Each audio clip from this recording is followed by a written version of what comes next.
You know what I miss? Hmm. When the biggest news of the day was just somebody complaining about masks. That's what I missed. I miss seeing Trumpettes just screaming about their civil liberties being taken away over the fact that they had to wear masks. That's it. That's what I miss the most. In, Instead, we had a coup. We had a coup. Okay, hold on. That was bugging me. Yeah. I also miss this sock puppet master when this was all we had to really worry about. Emergency? I don't have the emergency, but the car behind me does. There is a officer with his emergency lights on and his siren on. I advise you to pull over. Because that's voluntary. And I'm not running for this cop. I'm doing 40 miles an hour with this cop behind me with his freaking siren on, acting like a moron. Can you please let him know to turn it off because I'm not running? Ma'am, pull over for the officer. If there's not an emergency, then why am I going to pull over? Oh, yes, another officer. Of course you guys would do this. Ma'am, pull over for the officers. I'm ready to stop sign. Because of them and because of your false sense of emergency. Ma'am, I advise you to pull over. You know why I'm going to pull over? Because I know that I have to recognize you guys as an authority. But you're chasing me. And you're going to try and be a city. That is a bunch of... And roll intro.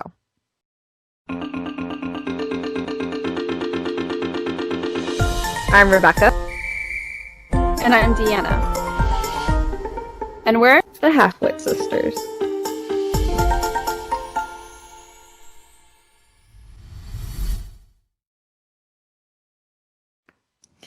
So we rolled our new intro now. Yes, I had some fun with that. It still needs a little bit of work, but we're getting there. We're getting there. I think I just need to add producer on there for both of us because that we were literally producers. Yeah. If anybody heard our conversation yesterday and today as we're pulling together this episode, we're a director, producer, very much so. Especially on any of the projects we're going to be working on this year. So that's before we go into our very, very heavy topic today, that sock puppet master with the lady's in her car. I don't understand why they have their emergency lights on. They need to turn that off. And the guy's just please pull over. It's can we go back to those days? Can we go back to that? Right? We're just laughing about people's entitlement. Okay, Karen. Okay, Karen.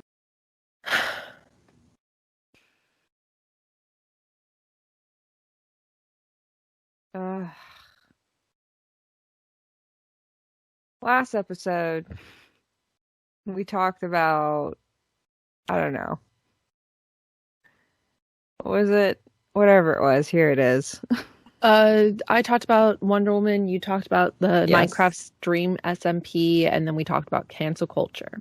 We did. And you know what? We could probably talk a little bit about cancel culture. Again. I know we said our build-up was things.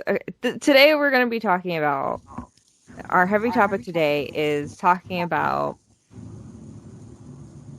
what went down on Wednesday, January 6th, 2020. What happened? 2021. 2020. Oh, yeah. 2021. 2021. January 6th, 2021. What went down on Capitol Hill? We're going to talk about that today. How we feel about it.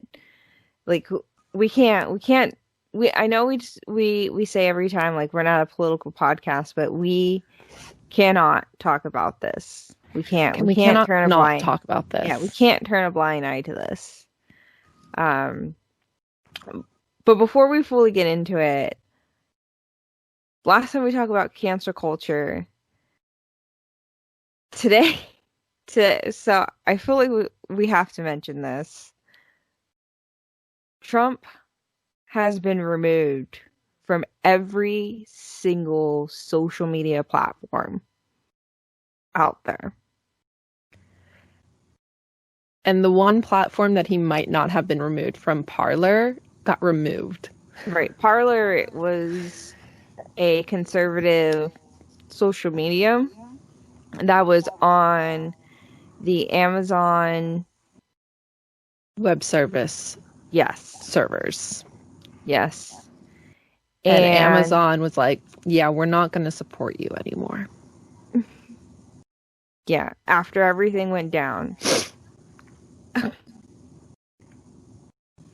It only took a coup for people to go, oh, maybe we shouldn't have let this white supremacist talk for so long.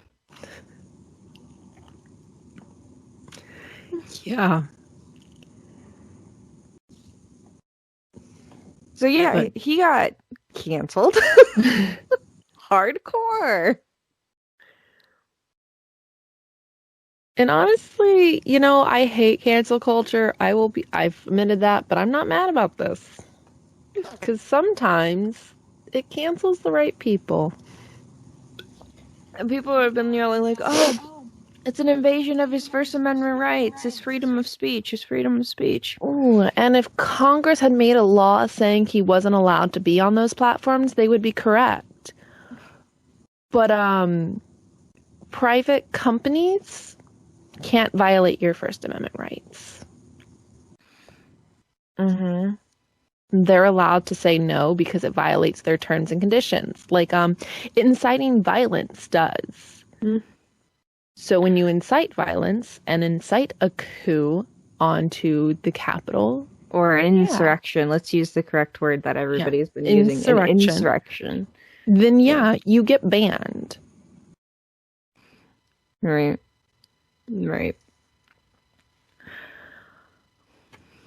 So that thing.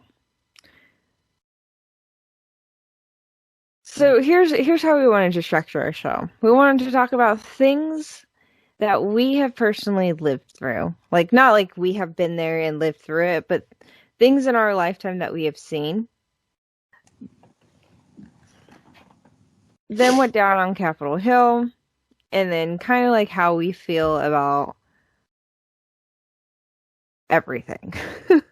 That's what we're gonna go with today. So, Deej, you got a list of things that have kind of gone on throughout our lifetime, because as they say, we've been living through interesting times, and why it might be like we're just kind of desensitized to everything. So this is by no means a comprehensive list. We can link the list that we found in the description below for more comprehensive ones. But these are just some of the ones that like kind of really stood out. 9/11. Yeah, I will never understand. 9/11 was 2001. The question when it first happened was like, where were you when 9/11 happened? Every time 9/11 comes around, the question was like always, where were you when it happened? I was in 8th grade, and for some reason, they thought it was a great idea to turn on the news and just have a whole bunch of 8th graders watch the news as the second plane hit the tower. and then watch as like it crumbled, and you would see like people falling from the tower, and they were like, that's a great thing to be showing fucking eighth graders. Like, in no way is that a goddamn traumatizing thing. No. Like, all right, sure. So I would never understand. He thought that was the best idea to do in elementaries and middle schools and high schools. Why it was the thing to do. I don't remember 9/11. Like, I know when I was informed of what happened, but like I don't believe my teacher took out the TV and made us watch it. You were also in elementary. I was. I think they just made an announcement. And we kind of just continued with classes because what could we do? They weren't going to show little kids this, apparently. So, for me, 9/11 was just an ordinary day. No. What was the next one? 2003, the Columbia explosion. Yeah. That was supposed to be like this really great, like, look at these astronauts coming back. And then the next thing you know, it's like everybody's sitting there and there's just like this big poofy cloud. And the look on the teacher's face is just like, well, that happened. And now we have to explain that happened. Yep. 2005 was Hurricane Katrina. I don't think we were in the States for that. Or that might have been like the last thing we were in the States for. Yes. So if I remember correctly, we had just left Florida because we were staying with Grandma for a couple months while Mom and Dad got everything sorted for us to leave for Spain. Mm-hmm. And we had just left Florida because we had left Florida. We had gotten delayed because of the hurricanes that were coming before that, the smaller ones. And then we left and Hurricane Katrina hit. And we had just gotten out in time. Okay. 2009, swine flu. We were in Spain. No, 2009. I graduated high school in Texas, Becca. That was Texas. Oh. I thought I was in Spain. No, that was in Texas. It didn't ruin my graduation, but it did ruin my last couple concerts that we were supposed to do for choir.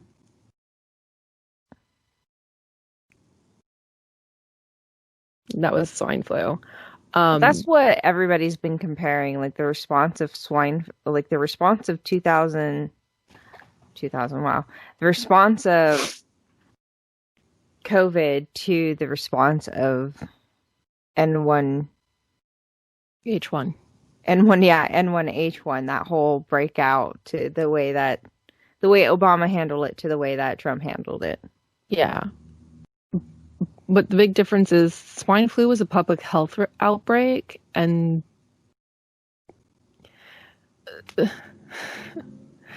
COVID is a worldwide pandemic. Mm-hmm. So the scale of them was very different. 2012, apparently a busy year. We had Hurricane Sandy, which was up here in the Northeast. Didn't affect us because we were down in Texas. Sandy Hook. And the Aurora shooting, which was someone had gone into the Dark Knight Rising premiere and shot up the theater. Right. And that's when they start having like bigger restrictions to what and how you dressed up for premieres. Yeah. 2013 is Edward Snowden and the Boston marathon. Right. Oh, that's the leaks.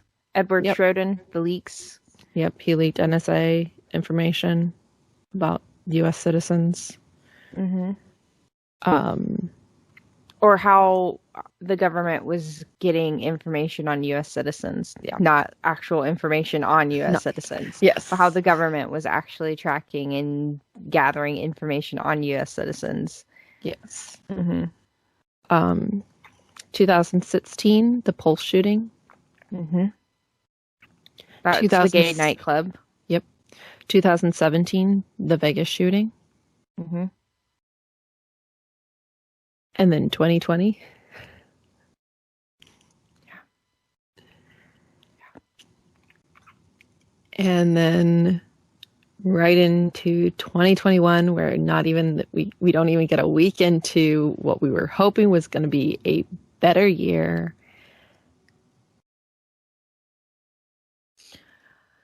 Yeah, in 2020 we had the outbreak of the pandemic, and then we had the BML, the Black Lives Matter protests. And then we had our 2020 presidential elections, which came into and it's the 2020 elections that finally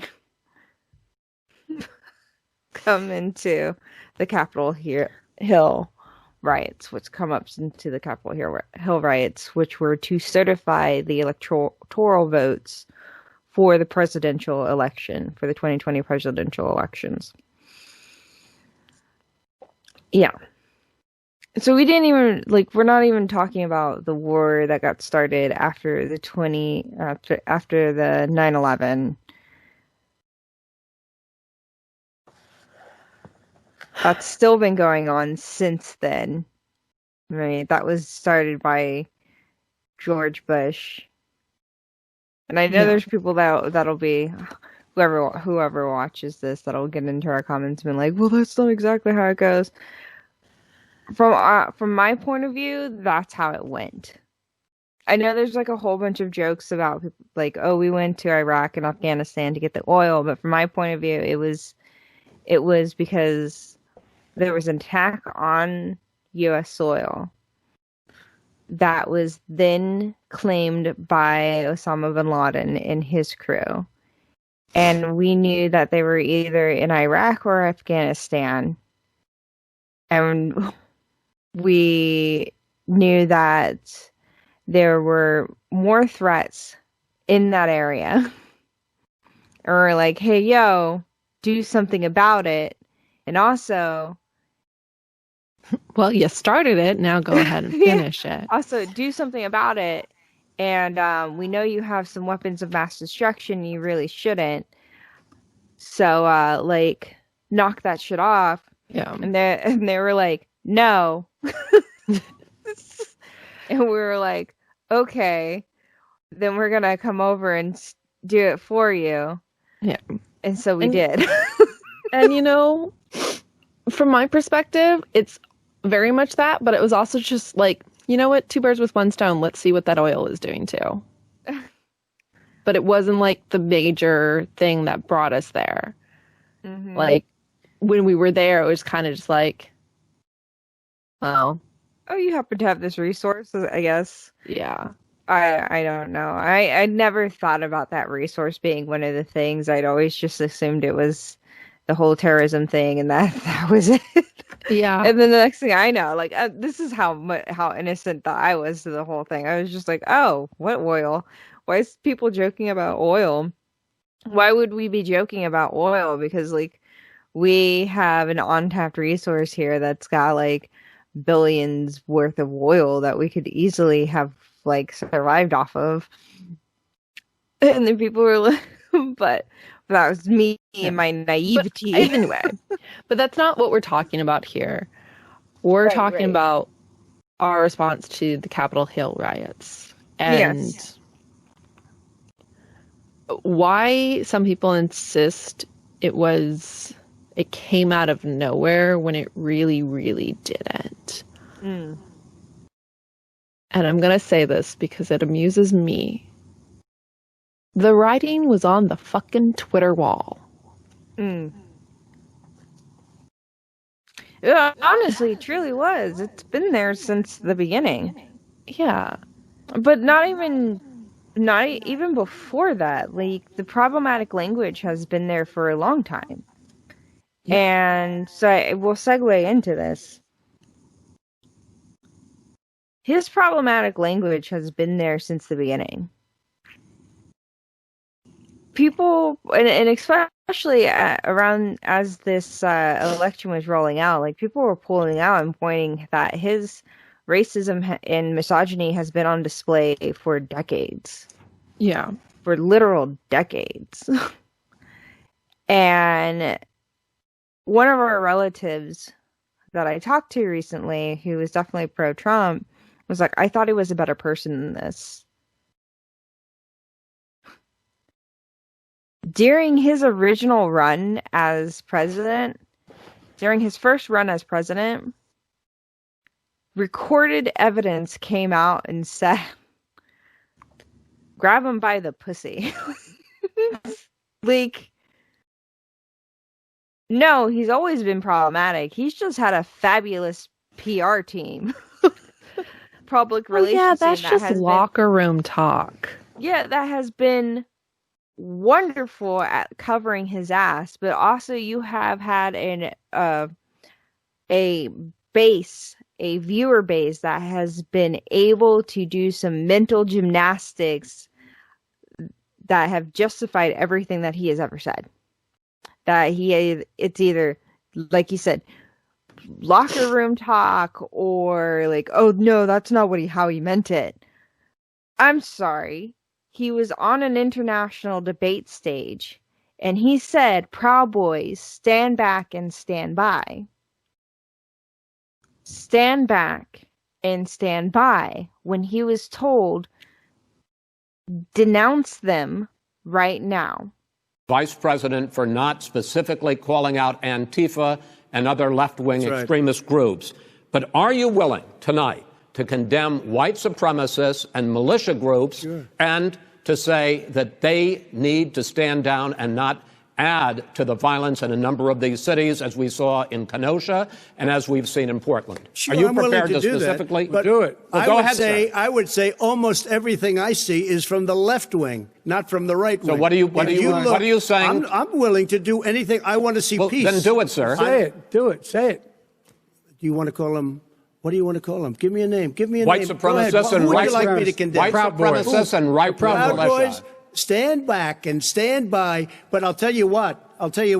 Somebody's got to do something about Antifa and the left, because this is not a right-wing problem. This is a left-wing. FBI director This is a left-wing problem. White supremacist. Antifa's an idea, not an organization. Oh, you got to be not kidding. militia. That's what his FBI. FBI director Gentlemen, said. Well, then you know what? No, we're done, sir. We're moving on to the next. We're moving. When a bat hits you over the head, that's not an idea. Everybody Antifa in your is administration bad. tells you the truth is a bad. When he was given an opportunity to say that they are a racist and terroristic group, will you say that right now? And he said, I don't know. Yeah, don't know. And then it was pointed out, during a bunch, 2 years ago, when there was the stuff going down at, what was it, Charleston? Yeah.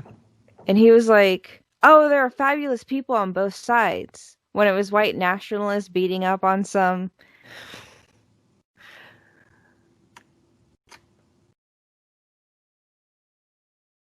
Yeah.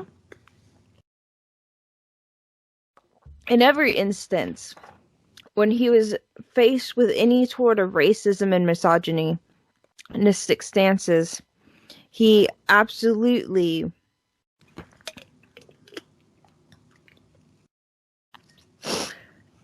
refused to denounce. He would accidentally retweet stuff and go, oh no, I didn't mean to do that. If you didn't mean to do that, you wouldn't have done it. And also, you probably wouldn't have seen it if you weren't looking for it. Mm-hmm. Mm-hmm. And so what we saw is like this escalation in language. You guys aren't seeing my hands, but this is what I'm doing. This higher up, Becca, higher up. And his followers, when I say followers, you've seen that TikTok video that's like, what's a cult? What seems like a cult but isn't actually a cult? Or like, yeah. What, you know what I mean? Definitely this whole like Trump mega shit is fucking cult. And it's just like, so we've seen this escalation in language. And we see how as like his presidency continued, the people that had been hidden, the ones that knew that we didn't accept them, the racists, the KKK, the Proud Boys, neo-Nazis, all of a sudden they were starting to come out of the woodworks. And the news have said that they were emboldened, right? You will see down in our description like a list of every news article and video we watched in the last several days while we were getting ready for this episode. And they will say the same thing. These people were emboldened by the language and the encouragement that they received from the president of the United States, especially when he's up there on a debate stage refusing to denounce them. Yeah. The moment he won the election, that's when it started. Like, oh, one of our guys is up there now. He says the things that we believe. And then he continues to say it and tweet it and encourage it until he's worked them into this giant frenzy because he refuses to believe the American people didn't want him. So now we're getting into into what we've heard for the last, I'm gonna say really it's like June-ish. We start hearing about voter fraud. First what we get hit with is fake news. This is the beginning. This is the beginning for me. What we start hearing is fake news. This is maybe a year or two ago. He started hitting us with fake news. Every time he gets called out on any of his problematic language, anytime he gets called out, anytime they start saying that, look at what has happened, or anytime they say, hey, he's not as great as you think he is. Oh my gosh, what is that doing there? His policies are failing. This is not working out. Like, he's not the greatest guy you think he is. We get hit with fake news, right? And that's the thing. And then his party, the Republican Party, and other people that follow him start saying the same thing: fake news. And then what happens next is his followers start saying it. The mega crowd starts saying fake news, right? So we start hearing this. Come 2020, about June-ish. He's already got them believing, anytime they're saying this stuff, it's obviously fake news. The media is already against them, so we shouldn't really listen unless it comes from these very specific outlets that Trump also endorses. Okay, so fake news. If it's anything else that does not agree with him, then it's obviously fake news. Now he starts hitting us with voter fraud. Voter fraud. These things are insecure. Mail-in votes are insecure. Mail-in votes are insecure. Mail-in votes are insecure. Okay. Now he's got the Republican Party repeating that. Mail-in votes are insecure. Mail-in votes are insecure. And his people trickles down. Now his voting base believes it. Okay, mail-in votes are insecure, so we got to show up for the polls. That happens. Or mail in your vote and then show up at the polls. Yeah.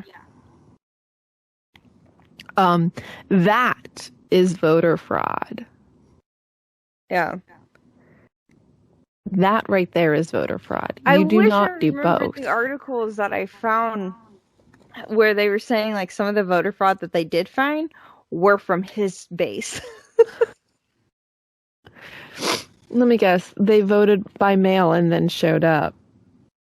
I forget. I wish I could find it. I'll have to look it up, but I wish I could find it. But like they found some voter fraud, and it wasn't even like some of it was from his base. Anyway, you start hearing this voter fraud, and they start saying like all the ways these voter fraud things can happen. And that goes on for months. And the Republican Party is repeating this. Yeah. And not only the Republican Party, now the media that's in his pocket is repeating this too. Encouraging them to go to the poll sites. Mm-hmm. To vote in person. Mm-hmm. So we get to the election. So we get to the election, and they all show up. Vote in person. Who do? The Republican Party? The Republicans? Republicans all show up. Democrats too. They show up in person too. There were lines as long as 12 hours to go vote. And the way voting works is if you are in line when, like, say your polling place closes at 9:00 p.m., if you were already in line, you were allowed to vote. Mm-hmm. They will not turn you away. They don't turn a line away. Mm-hmm. They stay until the canvass is done. Mm-hmm. So if there's a 12-hour long line, then they're staying until all those people are gone. You can't join the line after 9:00. They shut down the line. Mm-hmm. But if you are online, you still vote. So 12-hour long lines after polling places close, we're staying and getting them in. Mm-hmm. So now, as the votings happen, we're starting to hear, they're stealing and hiding votes. They're stealing and hiding votes. And it got crazy. Like, there were some TikToks that I came across where they're like, they have some of those ballots in boxes. They're hiding them in the cars. You remember? The Rudy Giuliani, like, one of his key witnesses was this lady who was sitting in the court, and she's like, I have a sworn affidavit that says that I saw them put the ballots in this van that the food was coming out of. And they're like, did you actually see it? And she's like, no, but I know they did it. And they're like, so you didn't see them ever put the ballots on that van? You just know that they pulled the food. And she's like, well, that van was way too small to have all that food, And there was a TikTok, and I wish I saved this, but there was a TikTok where they're like, they have ballots in those boxes. And so the guy goes to the other side, and they're like, so, what's in those boxes? It was camera equipment. Yep. they're yelling, "Stop the steal," because now they've counted through all the in-person ballots, and now they're starting to count through the mail-in ballots. And all of a sudden, the lead that Trump might have had in that state is getting smaller and smaller and smaller because of all these mail-in ballots, and they're claiming those aren't real ballots, those aren't real votes, those aren't real people. Those are people who are dead, who aren't allowed to vote, immigrants who don't have their voting rights because they're not green card or what have you. So they're yelling, "Stop the steal, stop the steal." And really, your president encouraged you not to vote by mail. So yeah, the majority of the people who may have voted by mail are voting Biden. Mm-hmm. And then we start seeing this escalation in more of the language from Trump and his party, of really trying to do everything they can to discredit the election, not just in the ways that you can vote in, but even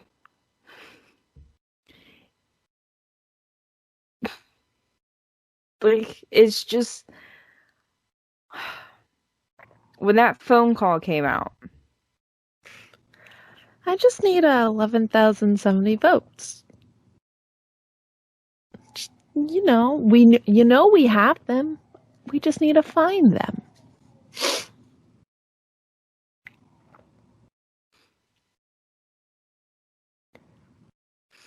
He had how many whatchamacallit, how many lawsuits?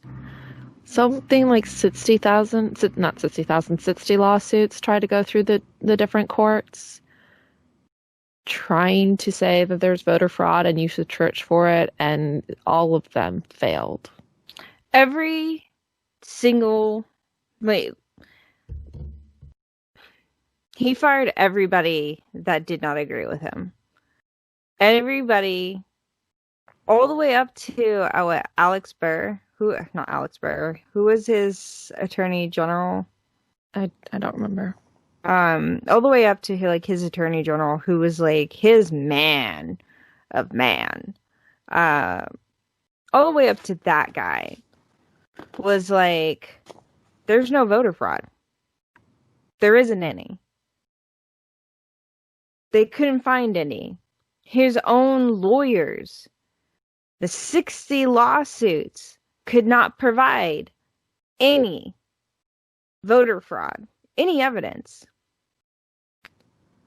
There was no evidence. It even got to the point where the Supreme Court went, not unanimously, it was unanimously went, you're not allowed to even do this anymore. Stop wasting. No. What they did, the reason why they weren't able to decide, the reason why it wasn't unanimous is because they couldn't decide on whether or not he could file. I was going to say, the two that said they were allowed to file were you're allowed to file, but we're going to drop it anyway. Yeah. That was why it was not unanimous, is because everyone else said you're not allowed to even file, and these two were no, you can file, we're just going to drop it. Yeah. And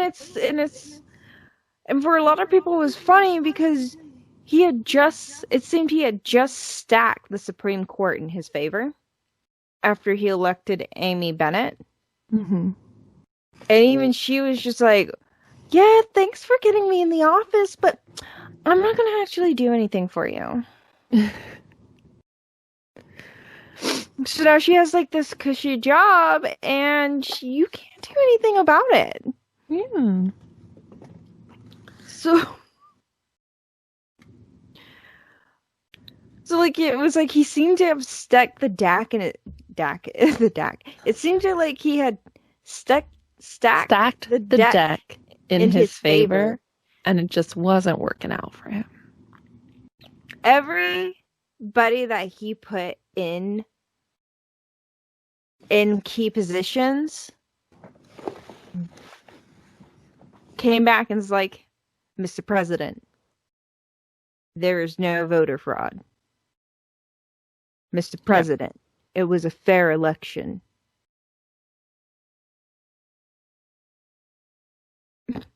But he refused to accept that, and he kept saying they are stealing the election. Right. So that brings us to... we have about 20 minutes left. Yeah. So that brings us to Capitol Hill. That brings us to January 6th, 2021. Just before the riots, there was a... What do we call it? Rally. Yeah. There was a rally. We were doing our episode that day. We were doing our episode, so we didn't even know this stuff was going on. And I didn't know that the riots had happened until after I got home from work. So we had done our stuff, and really, I don't think anything happened until after 2:00.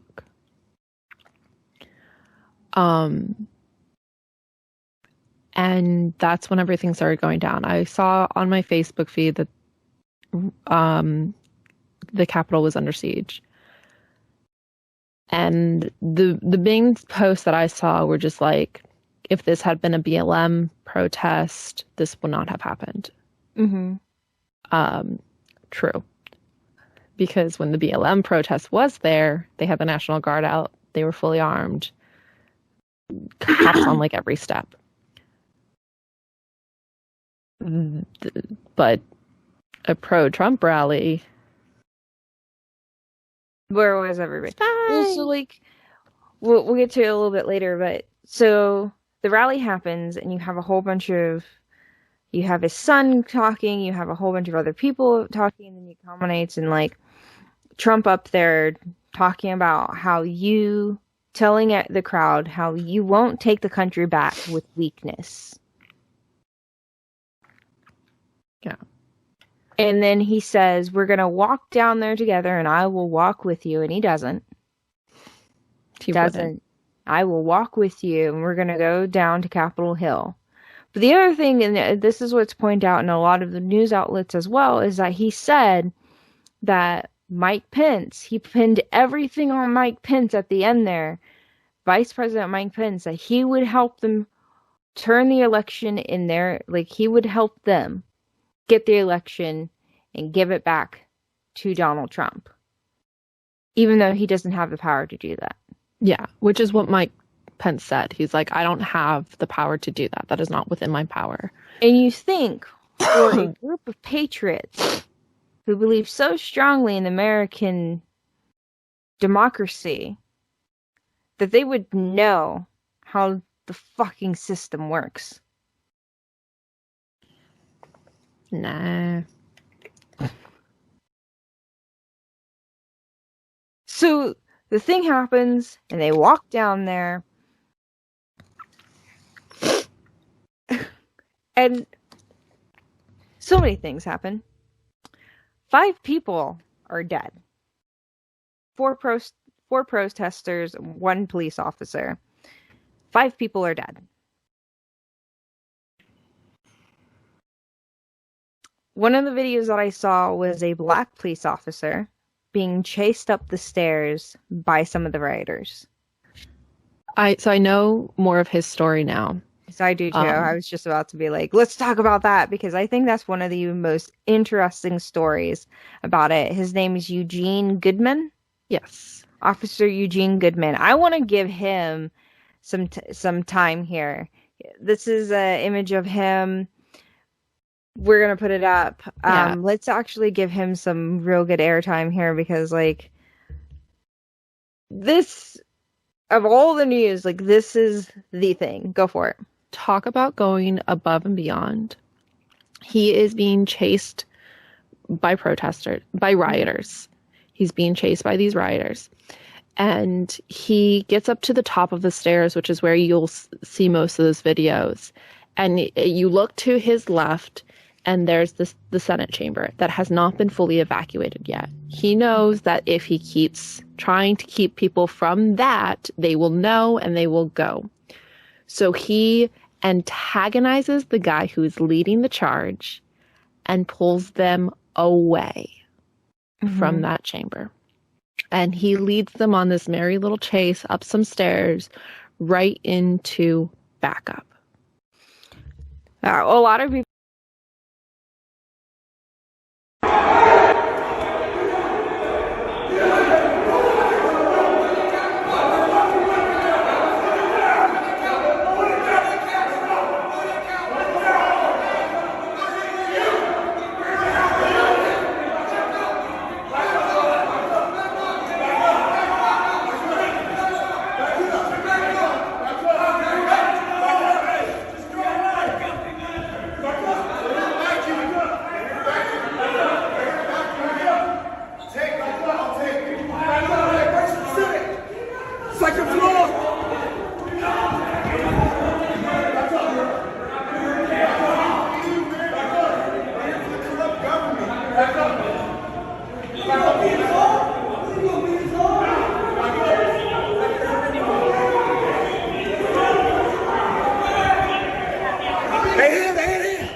So, yes, we'll get, so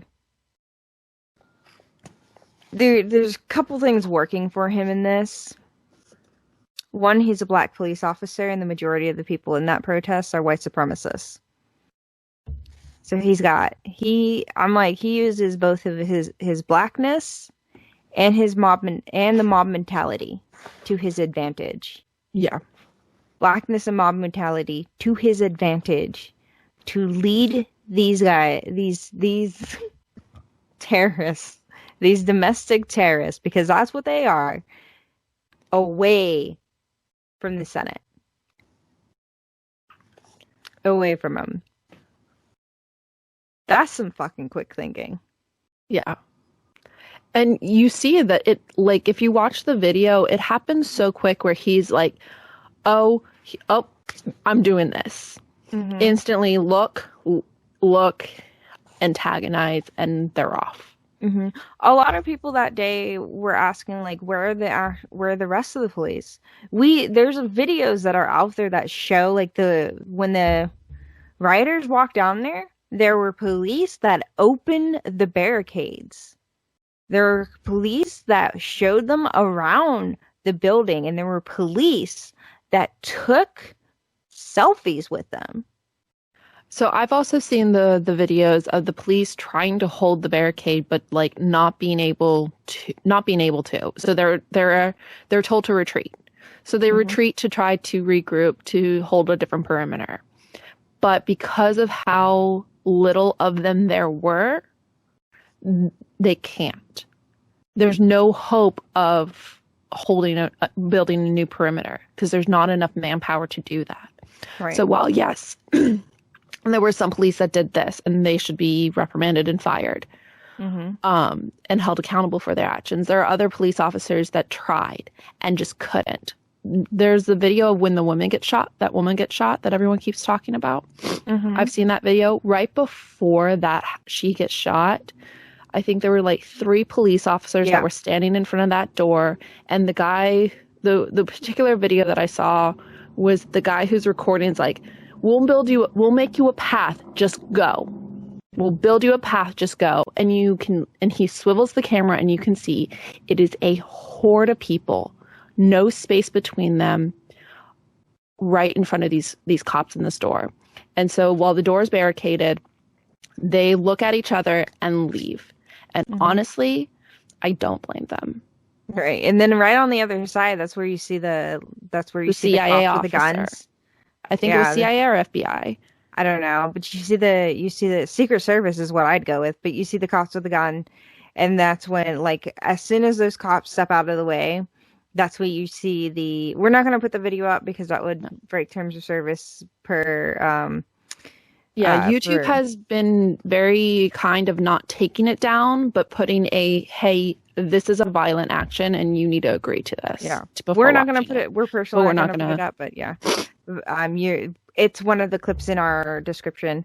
But like immediately after they had walked out, you see the guy pans over and there's the dude with the gun and one the shot climbing in through the window and she falls.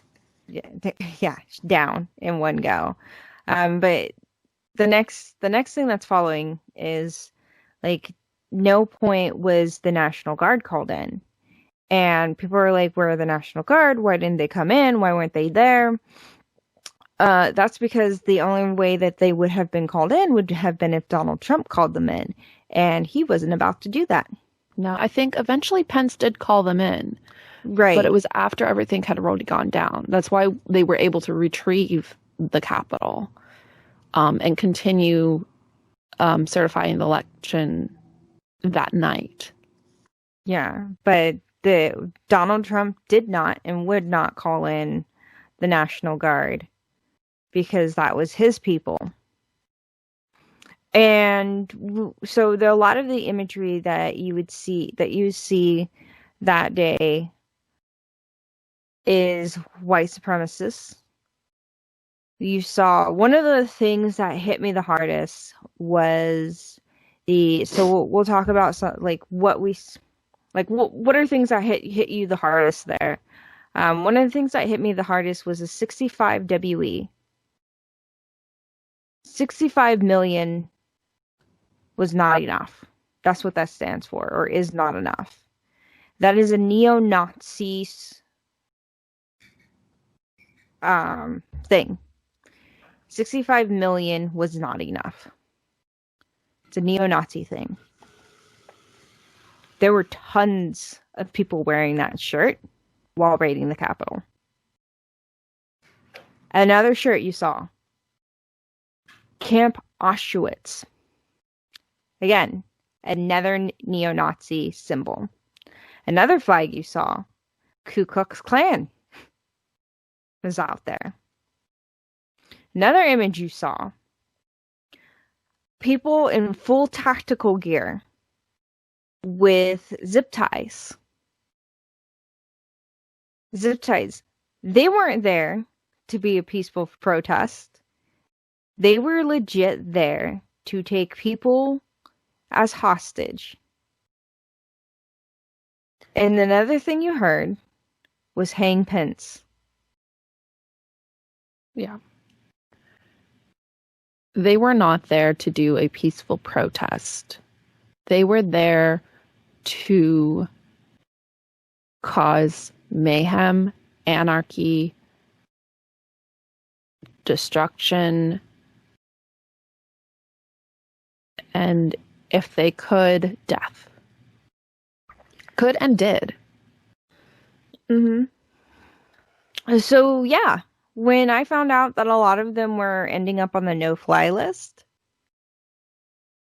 that's called consequences. That's your comeuppance. Yeah. And a lot of them, the FBI is encouraging this too, and I'm not mad about it, because the FBI has to do things legally. But if they get a tip, they can act on the tip. But they're asking for information about anyone who is at the riots.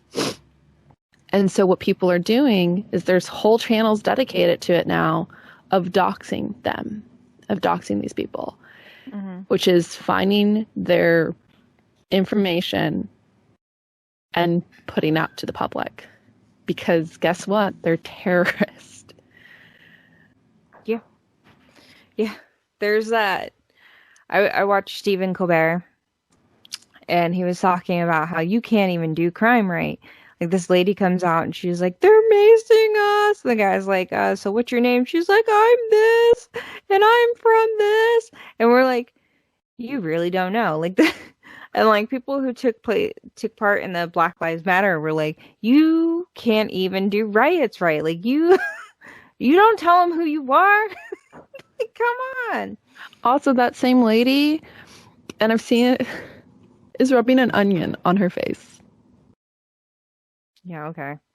Yeah, and there was someone that said, well, of course she's rubbing an onion. Onion takes care of the mace. Like, it helps negate it. And I was like, that's not, no. And then everyone else was like, no, that's not how that works. Okay, yeah, I was about to be like, that's some herbalistic bullshit right there. Yeah. She's probably the same person that thinks putting fucking potatoes in your sock cures the flu.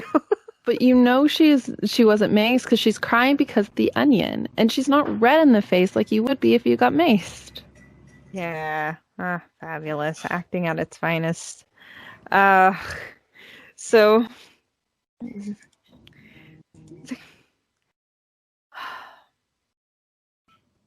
we're seeing all these imageries and we're knowing that like all this happened, and what's frustrating for a lot of people, it's like this is stuff we either saw in our history books or in movies or in third world countries, and now it's here and we realize we're no longer,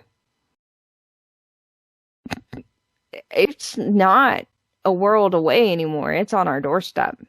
Yeah. And it's heartbreaking. Yeah. And we're not going to go too far into all of that because, one, we just don't have the time, and two,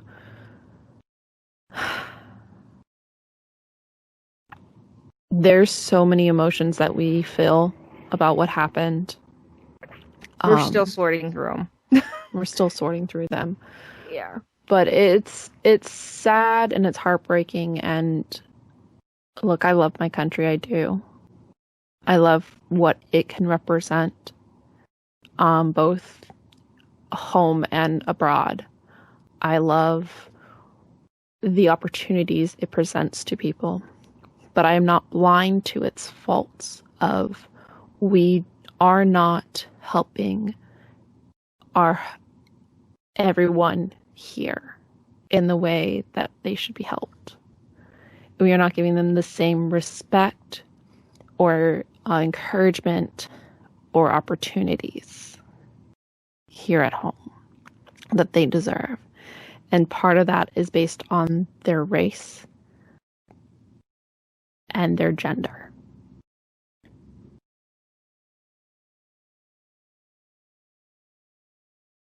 But we are a young country, and we're working through it, and we're trying to. We became such a big power in the world so quickly. So we're faltering, and that's bound to happen. Yeah. I think what we should focus on right now is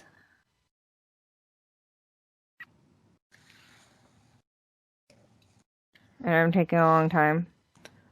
Did you pretty much said everything I want to say? So I'm trying to like think of like how do I formulate the next part here?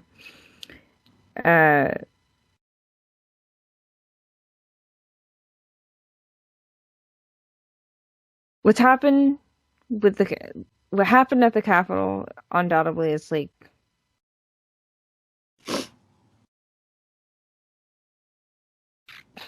it's what we go into other countries to help.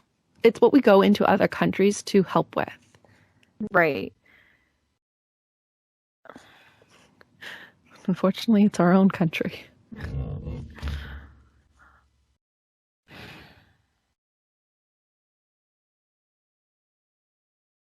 My brain is like, there's so many things I want to say, but I'm like, oh no, I can't say them because like we're trying to keep it condensed. So I can't go off on my tangents that I would like to very much go off on. So I'm having to keep it condensed. And so all of these little things that I want to say, I cannot say. Maybe in another episode I'll be able to say them, but right now I cannot say them because we're trying to stay very condensed. And we're so running I out will of time, leave it Becca. off. Huh? We're running out of time. Yes, that's why I'm going to leave it off here. Right now is a critical time for us, and where we're having to figure out where we go from here. We're very much divided at this moment. And what happens right now, even while Trump is still in office, and what happens once Joe Biden takes office is going to be very critical. And I know that they are talking about erecting the 25th or doing an impeachment on Trump. But what's important now is how the American people are going to react. Because whatever the powers are going to do doesn't matter. It's how the American people react. So if the American people can't get their shit together, if we have another, if there's another thing like the FBI is talking about, where they've noticed that there are talks about more attacks, we may not continue to be the shining beacon that we want to be. We will become everything we've ever feared. And that's the truth. So we're at a very critical time in our we are in adolescence. We have entered the adolescence of we've left elementary. We are now adolescents. So we're in a very, very critical time. So I'll leave it at that. Where we go from here as a country is going to, the world has its eyes on us, and that's what's scary. So here's what we want to see in the comment section below. How did you feel about the Capitol? How do you feel about everything that has gone on with Trump and the megas? And do you believe that we as a nation can pull through this? Or do you think we're going to finally become the dystopian world that has been written about in novels for the last decade? Leave that down in the comment section below, and you know what to do. Like, subscribe, and hit that little bell icon so you can be notified of all of our videos. And we'll see you next time. See you next week. Bye.